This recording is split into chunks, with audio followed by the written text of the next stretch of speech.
Assalamualaikum warahmatullahi wabarakatuh. Alhamdulillahilladzi arsala rasulahu bil huda wa dinil haqq liyudhhirahu 'ala ad-din kullihi wa kafaa billahi shahida. Asyhadu an la ilaha illallah wahdahu la syarika lah iqraran bihi wa tauhidan wa asyhadu anna Muhammadan 'abduhu wa rasuluhu wa shafiyyuhu sallallahu alaihi wa ala alihi wa sahbihi wa sallama tasliman mazida. Amma ba'du. Allahumma 'allimna ma yanfa'una wanfa'na ma 'allamtana wa zidna 'ilman wa hudan wa tuqan wa salahan ya rabbal alamin. Amin. Bapak-bapak dan ibu-ibu sekalian yang dimuliakan oleh Allah Subhanahu wa taala, yang pertama dan yang paling utama kita panjatkan puji syukur kehadirat Allah Subhanahu wa taala yang kembali memberikan kita kesempatan untuk berkumpul di tempat yang mulia ini, di waktu yang mulia ini, untuk melakukan sebuah kegiatan yang mulia, yaitu bersama-sama. Tidak ada mengajar dan yang diajar, melainkan kita sama-sama saling mengingatkan. Siapa tahu di antara kita ada yang manfaat, siapa tahu juga ada yang butuh, bahkan saya sendiri butuh diingatkan sebagai yang duduk di depan bapak ibu sekalian.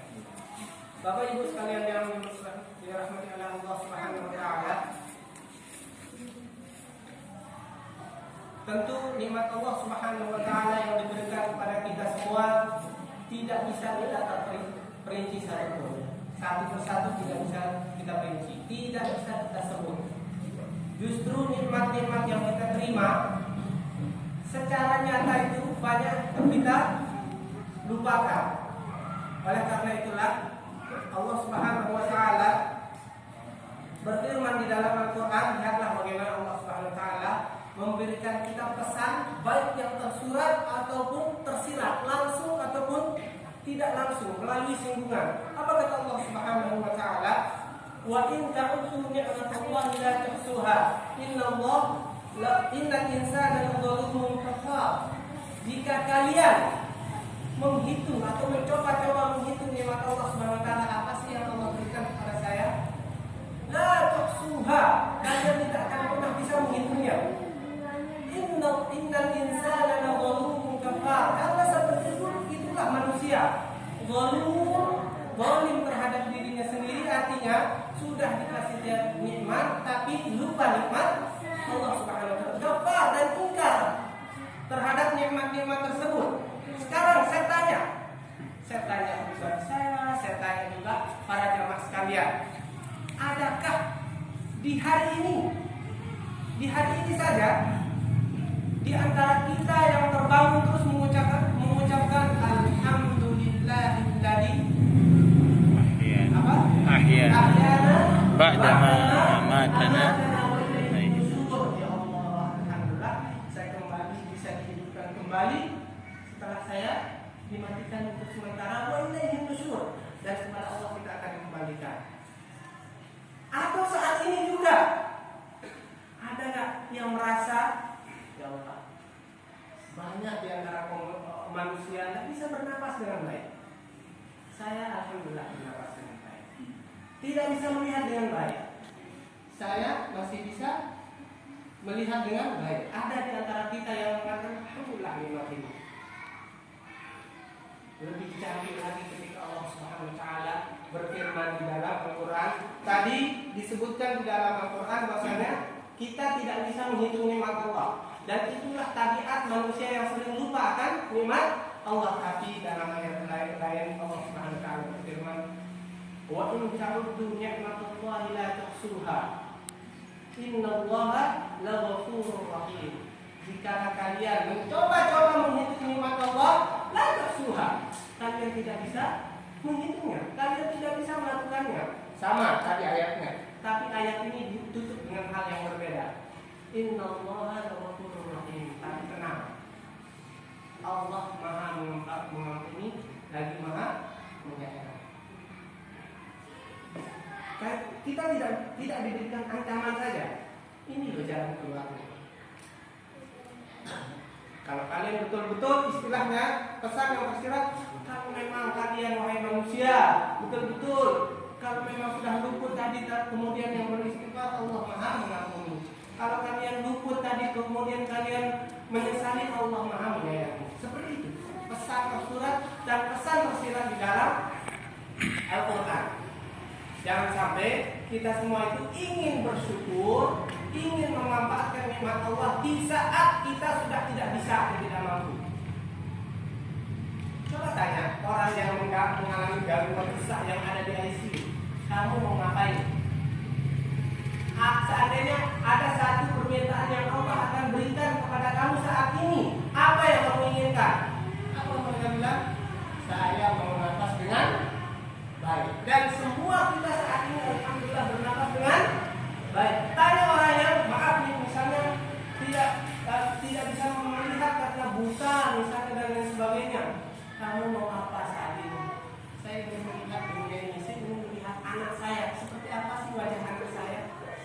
Yang dulu terakhir saya lihat dia umur 6 tahun, sekarang dia sudah umur 16 tahun. Sekarang kita semua bisa menggunakan mata ini dengan baik. Makanya Rasulullah SAW bersabda, kuat sekali hadis ini. Maknanya pegang baik-baik. Apa kata Rasulullah SAW? Ni'matani maghbunun fihima katsirun minan nas. As-sihhatu wal faragh. Rawahu Bukhari. Ada dua kenikmatan yang sebagian besar manusia itu lupa, lalai dengan dua nikmat ini, bahkan salah kaprah, salah paham, gagal paham. Apa itu? As-sihhatu, kesehatan. Ketika dia sehat, lalai. Sholat bolong, tidak mau sedekah, tidak mau sholat berjamaah. Wal faragh, dan waktu yang luang. Jadi nikmat kesehatan dan waktu luang ini jangan sampai lepas dari kita. Bagaimana bentuk lepasnya? Ingin beribadah, ingin beraktivitas ketika kesehatan sudah tidak mendukung. Ingin beribadah, tapi waktu yang sudah tidak pas untuk kita. Umur 72 tahun, jalan sudah begini dan begitu, baru ingin semangat ke masjid. Sekarang mumpung semuanya ada, sekarang mumpung sehat, maka lakukan apa yang Allah perintahkan dan hindari apa yang Allah larang.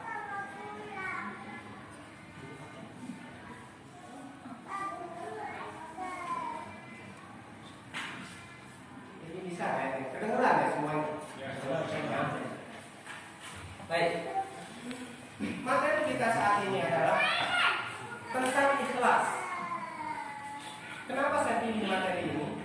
Karena memang selama ini ikhlas itu hanya terbatas pada materi ceramah seorang penceramah, materi khutbah seorang khatib, materi nasihat seorang guru atau ustaz, yang mana masuk telinga kanan, keluar telinga kiri. Padahal ikhlas ini adalah pelajaran seumur hidup yang harus diamalkan seumur hidup. Sekali lagi, ikhlas itu pelajaran seumur hidup yang harus diamalkan seumur hidup dan dipertahankan seumur hidup. Tidak bisa lepas. Karena bagaimanapun kita beramal tanpa keikhlasan, ambiar amalan kita lepas, tidak ada manfaatnya. Oleh karena itulah dia dipelajari seumur hidup, dipertahankan seumur hidup, dan dilakukan seumur hidup. Itu ikhlas. Bentuk nyatanya seperti apa? Apakah dia sekedar teori saya ikhlas kok melakukan ini, saya ikhlas kok melakukan itu dan lain sebagainya? Ikhlas itu bukan sekedar teori sekali lagi seperti. Tapi ketika kita berbicara masalah ikhlas, semua sudah Allah sebutkan di dalam Al-Quran dan Rasulullah SAW sebutkan di dalam hadis-hadisnya, entah berupa pesan langsung ataupun tidak langsung, ataupun pesan tersurat, ataupun berupa isyarat. Coba kita gali satu-satu. Panjang-panjang. Apa kata Allah Subhanahu wa taala berfirman di dalam Al-Quran? Wa ma umiru illa liya'budullaha mukhlishina lahu ad-din hunafa wa yuqimus shalah wa yutuz zakah wa dzalika dinul qayyim. Apa kata Allah Subhanahu wa taala berfirman di dalam Al-Quran surah Al-Bayyinah ayat 5? Bisa Bapak Ibu catat Al-Bayyinah ayat 5. Apa kata Allah? Tidaklah mereka, yakni manusia, diperintahkan kecuali untuk menyembah Allah Subhanahu wa taala dengan penuh keikhlasan. Mentaati agama Allah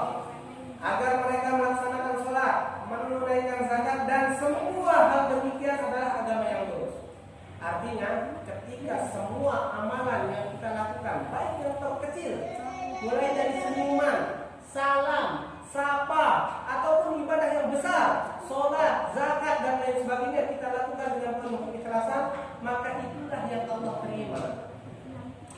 Bukan sekedar pencitraan.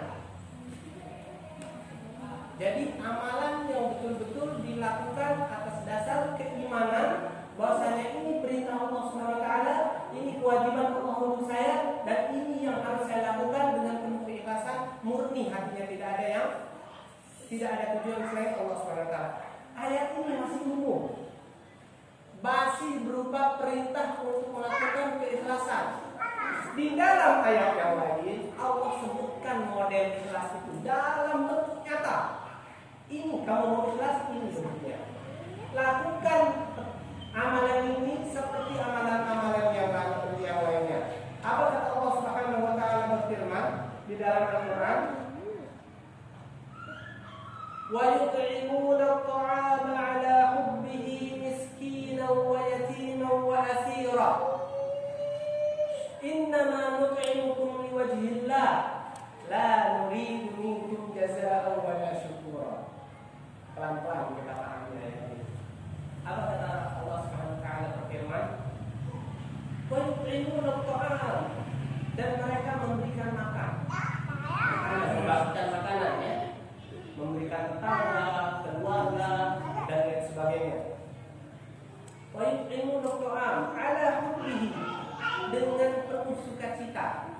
Artinya apa? Makanan yang dia bagi bukan makanan sisa, bukan makanan yang dia tidak suka, akan tetapi makanan seperti yang dia makan oleh keluarganya, dia dan keluarganya, dan bukan makanan sisa. Karena memang membagi makanan ini para jamaah adalah salah satu amalan kunci bocoran masuk surga. Saya ulangi, rajin memberikan makanan salah satu bocoran kunci surga. Apa kata Rasulullah SAW dalam sebuah hadis? Afshus salam wa atimut ta'am wasilul arham wa sallu billahi wan nasu niyam tadkhulul jannata bisalam. Tebarkan salam bisa kalau itu lakukan. Wa atimut ta'am, berikan makanan. Yang punya istri jangan lupa pesan istrinya, Bu. Ingat, setiap masakan yang ibu masak, siang atau malam atau pagi, sisihkan satu piring atau bungkus dengan rapi, dengan muka untuk bapak bawa. Nanti bapak lihat siapa yang di jalan bisa kita berikan makanan. Sebungkus setiap hari tidak mengurangi isi perut kita. Sebungkus kurang gemuk kita setelah makan, kurang setengah piring itu enggak. Tapi justru itu menjadikan salah satu, siapa tahu ternyata itu yang Allah terima dari kita, dan itu yang memasukkan kita ke surga. Ingat, jangan remehkan sebungkus dalam setiap sajian yang dimasak, apalagi lebih. Itu alhamdulillah. Berangkat ke kantor bawa bungkusan sudah ada. Lihat yang sudah pergi. Wasilul arham, sambung tali silaturahmi. Minggu ini ziarah ke bibi, minggu ini ziarah ke bapak, ke paman, minggu ini ziarah sini dan lain sebagainya. Wasallu billaili wan nasu niyam, dan sholat malamlah ketika orang lain sedang tidur. Apa ganjarannya? Tadkhulul jannata bisalam, kalian akan masuk surga dengan nyaman. Ya, ini bocoran pintu surga yang sekali lagi harus dilakukan dengan ikhlas. Kita kembali ke ayat tersebut. Kemudian wa yut'imuna ta'ama 'ala hubbihi, mereka membagikan makanan dengan penuh sukacita. Miskinan, orang yang miskin. Wa yatiman, anak yatim. Wa asira, atau orang-orang yang sedang dalam tahanan. Itulah Islam. Seandainya ada sebuah keadaan buruk yang menjadikan keadaan menjadi chaos istilahnya ya, perang, ada tahanan, tidak boleh dianiaya. Justru memberikan mereka makanan adalah ibadah, dihantarkan makanannya. Ini kuncinya ayat ini. Apa katanya? nut'imukum liwajhillah. Sesungguhnya kami itu memberi kalian makan liwajhillah karena Allah Subhanahu wa taala. Kunci pertama, la nuridu minkum jazaa'an wa la syukura. Kami tidak mau jazaa'an, ganjaran balik. Saya mau kasih makan, tapi suara aman. Tidak bisa. Saya mau tanggung dia, tapi dia harus patuh sama saya. La nuridu minkum jazaa'an wa la syukura. Wala ucapan terima kasih, tidak butuh. Istilahnya apa? Lakukan, lupakan. Sekali lagi, lakukan, lupakan. Itu ikhlas. Berat ini.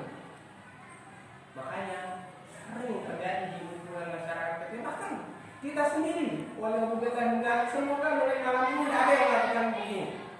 Saya contoh. Kamu ini tidak tahu terima kasih. Selesai. Mengatai, mau nyebut apa lagi? Sudah saya kasih ini bertahun-tahun, ternyata kamu begini.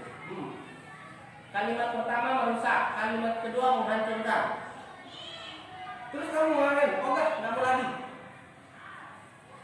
Mau ngapain coba? Sudah. La nuri liwajhillah, la nuri minkum jaza wala syukur. Karena Allah enggak mau ganjaran balik atau balasan balik wala syukur. Malah sekedar ucapan terima kasih. Kasih makan, mereka enggak mengatakan terima kasih Pak. Itu urusan dia dengan Allah, urusan kita dengan Allah. Jangan sampai kalimat atau emosi sesaat menghancurkan amalan kita.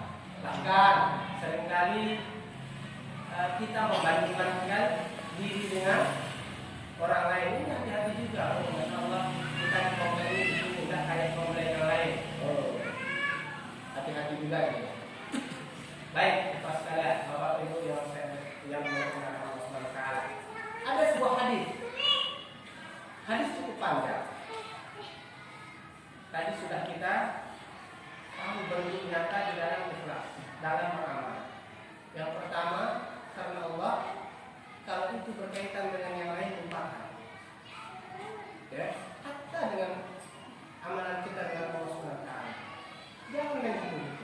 Kalau kita hitung-hitung tidak sesuai amalan yang kita lakukan dengan nikmat yang kita terima, seperti yang saya jelaskan di ayat-ayatnya.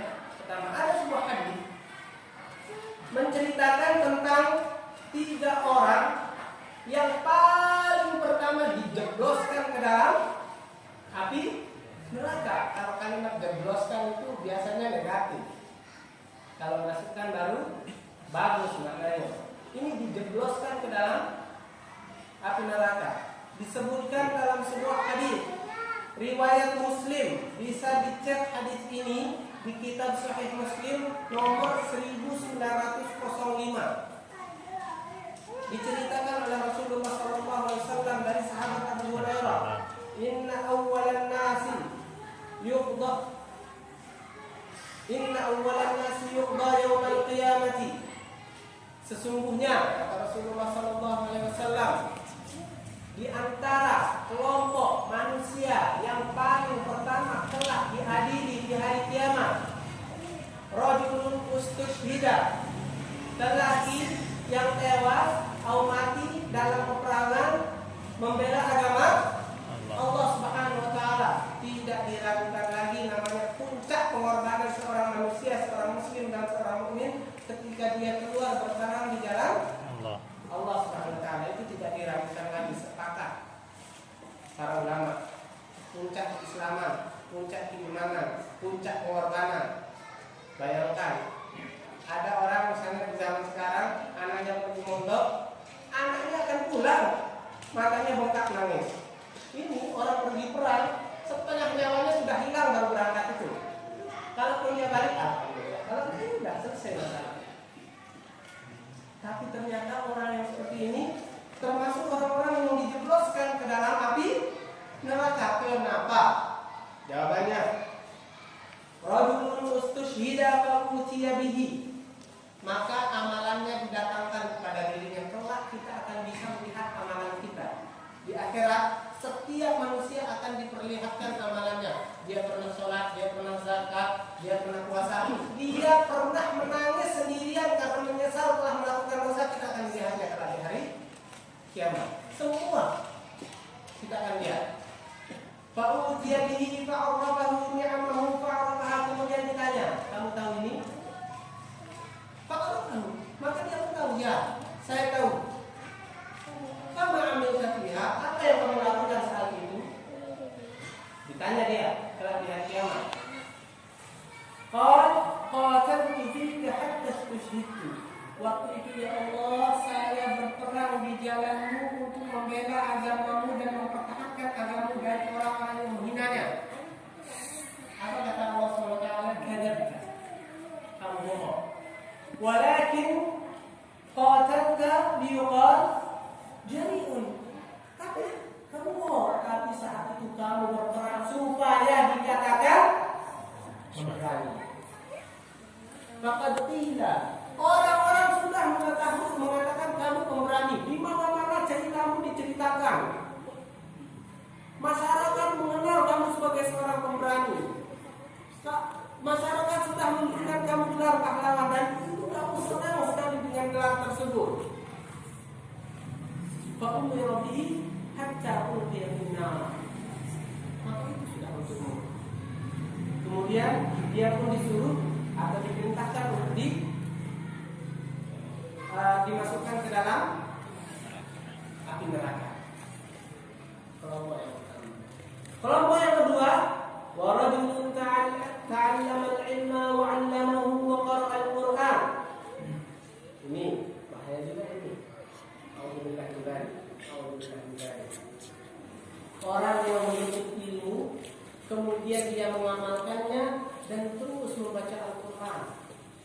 Sekilas bagus, di mata manusia bagus.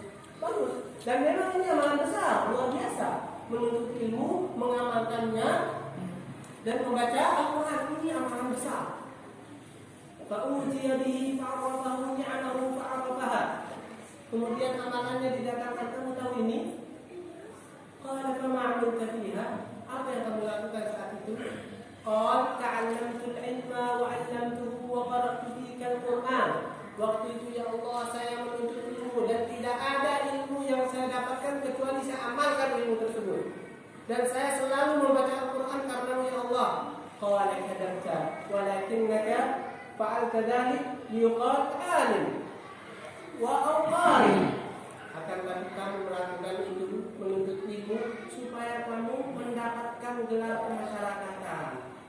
Alhamdulillah saya sudah menuntut ilmu di sini, berarti saya berhak dong dipanggil Ustaz. Nanti ada yang manggil nama dia, misalnya Ahmad, saya kan Ustaz, kok saya dipanggil?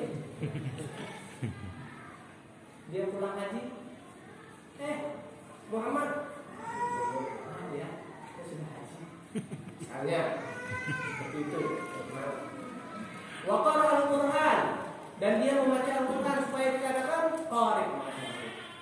Top nih orang. Kalau dia baca, nangis deh kita semasjid.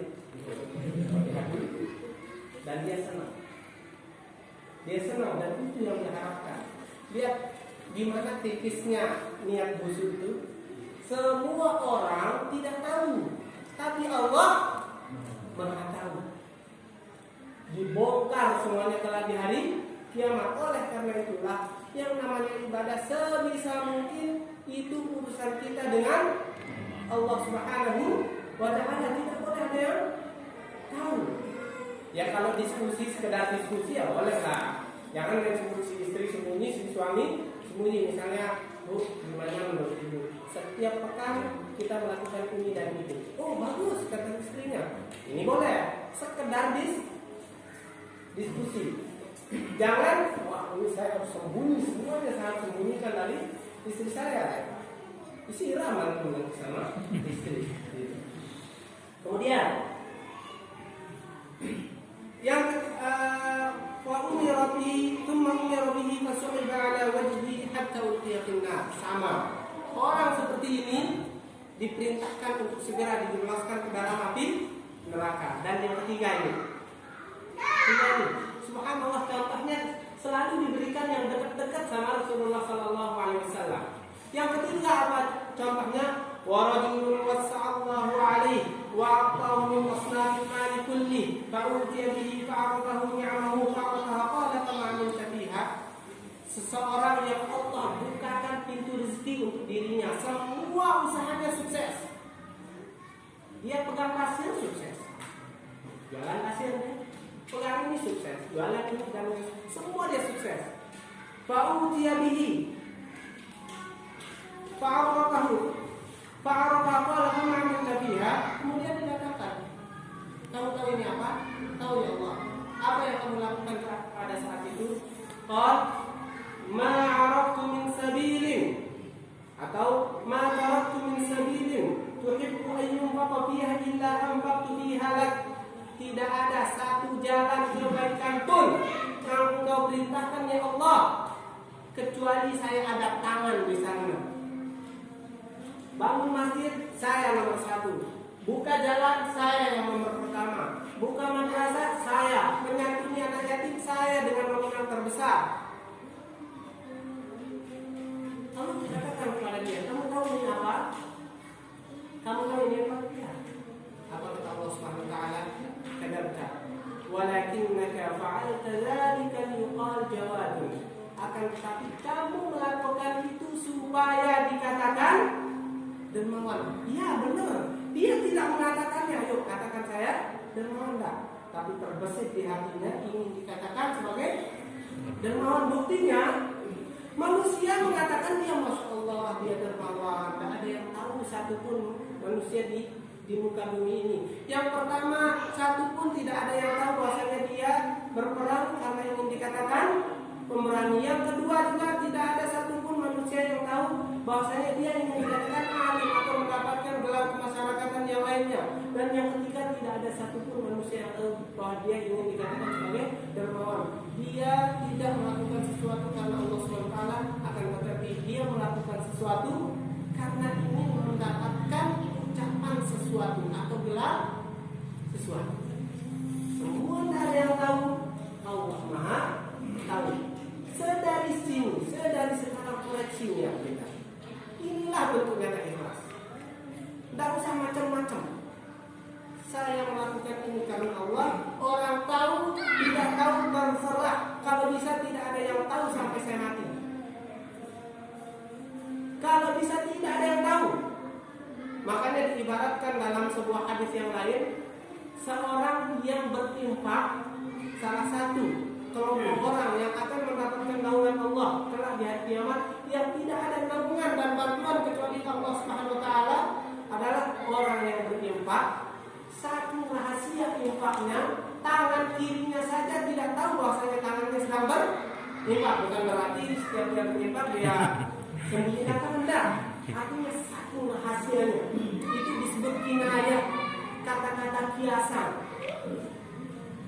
Kata-kata kiasan bisa saja digunakan dalam bahasa sehari-hari untuk memperkuat suatu makna. Misalnya, Pak Mahat, 1000 kali saya telepon antum tak ada jawaban. Benar 1000 kali saya telepon ya enggak. Ini menandakan bahwasanya saya menelpon beliau berkali-kali tapi tidak ada jawaban. Sama dengan ini, orang yang berinfak dengan tangan kanannya sampai saking rahasianya tangan kirinya tidak tahu. Satu badan ini. Kemudian yang menjadi pertanyaan, apakah hadis ini atau ayat yang sudah kita sebut tadi sebelumnya itu pun terbatas untuk 3 amalan ini saja? Tidak, jawabannya tidak. Justru kita katakan amalan besar saja dengan pahala yang sangat luar biasa bisa Allah musnahkan, bahkan Allah balik menjadi jalan ke neraka karena ketidakikhlasan. Bagaimana dengan amalan yang kecil? Jangan sampai misalnya hari apa, tanggal 9 dan 10 Muharram besok, aduh udah enak saya sendiri yang gak puasa. Hati-hati, puasa karena siapa? Aduh udah enak saya ke masjid, jarang soalnya ke masjid, sholat di rumah saja. Sama dengan jamaah yang rajin ke masjid. Jangan sok-sokan misalnya, Bapak kemana aja gak pernah kelihatan sama kita di masjid. Ngapain? kelihatan sama kita tipis sekali ya. Bagaimana tipis niat busuk masuk ke hati kita, dan atas dasar inilah seorang ulama menyatakan nama Al-Imam As-Susi namanya. Beliau mengatakan al-ikhlas, ini perhatikan baik-baik berkahnya perkataan para ulama ya. Al-ikhlas ba'du yatil ikhlas. Faman ra'a bi ikhlasihi syai'an min al-ikhlas faqad ihtaja ikhlasuhu ila ikhlas. Yang namanya ikhlas itu adalah ketika seseorang kehilangan keikhlasan, bukan merasa ikhlas, merasa kehilangan keikhlasan Allah. Apakah ada di hati saya ini niat yang busuk ingin dilihat? Tidak seperti saya ikhlas kok melakukan ini, atau ditulis dengan ikhlas kami jamaah masjid yang ini melakukan ini. Yang namanya ikhlas itu faqduru yatim ikhlas, seseorang merasa kehilangan keikhlasan. Apa dikatakan kembali? Faman ra'a fi ikhlasihi syai'an minal ikhlas. Barang siapa yang melihat pada dirinya ada keikhlasan, insyaallah ikhlas. Pokoknya oke lah. Faqad ihtaja ikhlasuhu ilal ikhlas. Maka ikhlasnya ini, perasaannya ini masih butuh belajar tentang keikhlasan. Ya, tipisnya masalah keikhlasan. Jadi bentuk nyatanya adalah ketika kita melakukan sebuah amalan murni karena keimanan, murni karena Allah Subhanahu wa taala, tidak karena ingin dikatakan begini dan begitu. Oleh karena itulah, maka sekali lagi saya katakan, ikhlas itu adalah pelajaran yang dipelajari seumur hidup, dipertahankan seumur hidup, dan dilakukan seumur hidup. Jangan pernah terbesit di hati kita menyesal melakukan sesuatu atau melakukan sesuatu karena ingin mendapatkan gelar kemasyarakatan atau menyebut-nyebut kembali apa yang kita lakukan. Ini juga satu catatan penting. Orang tua, kita semuanya sebagai orang tua seringkali kebablasan ketika mengarahkan atau memarahi anak. Pusingnya hari itu sering mengatakan, kamu ini gimana sih? Nggak kayak bapak dulu waktu seusia kamu. Nah, ngapain bapak? Kalau anak yang cerdas, mau ngapain bapak? Mau sebut-sebut.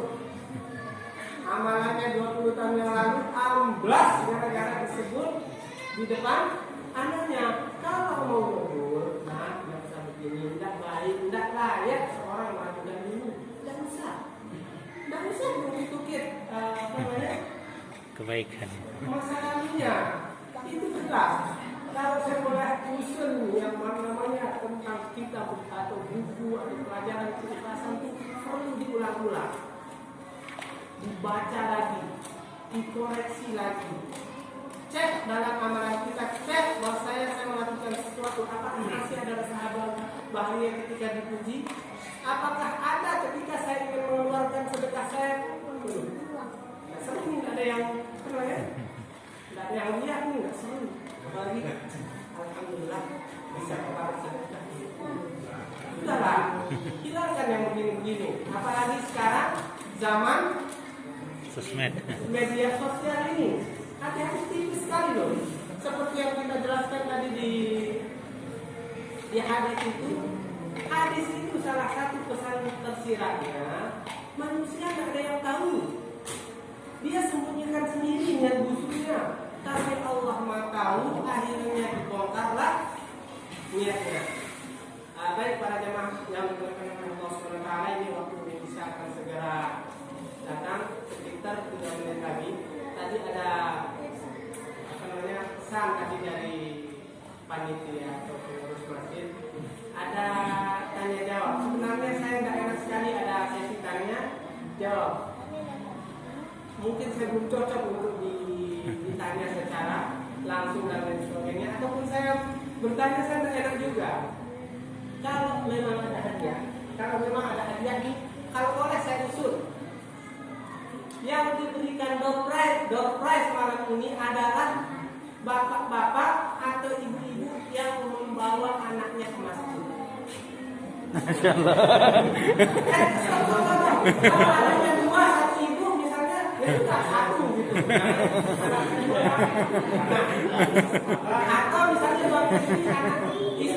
istrinya bawa anak cewek, suaminya bawa anak cowok, nah satu saja. Bagaimana? Biar nggak bisa saya ditanya. Tolong cara yang soal. Nah ini sebagai artinya penghargaan kepada bapak semua, ibu semua. Ketika anak-anak jarang di masjid, justru ada di depan saya ada beberapa anak-anak ini. Maka saya mau kasih hadiah bapaknya saja atau ibunya saja. Jangan yang tak bertanya atau nanti mana konsepnya berubah. Konsep berubah. Jelas.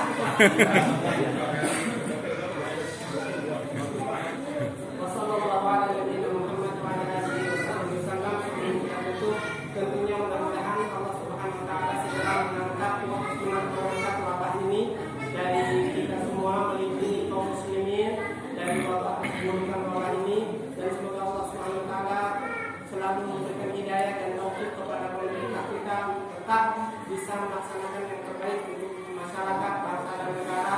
Tentunya kita juga lihat bagaimana para tenaga kesehatan kita, para aparat dari TNI ataupun Polri dan semua yang bekerja sama dengan mereka tengah berusaha untuk bisa memberikan yang terbaik untuk masyarakat kita. Wassalamualaikum warahmatullahi wabarakatuh. Wa ala alihi wa sahbihi wasallam. Subhanallahumma wa bihamdihi asyhadu an la ilaha illa anta Astaghfiruka wa atubu ilaik.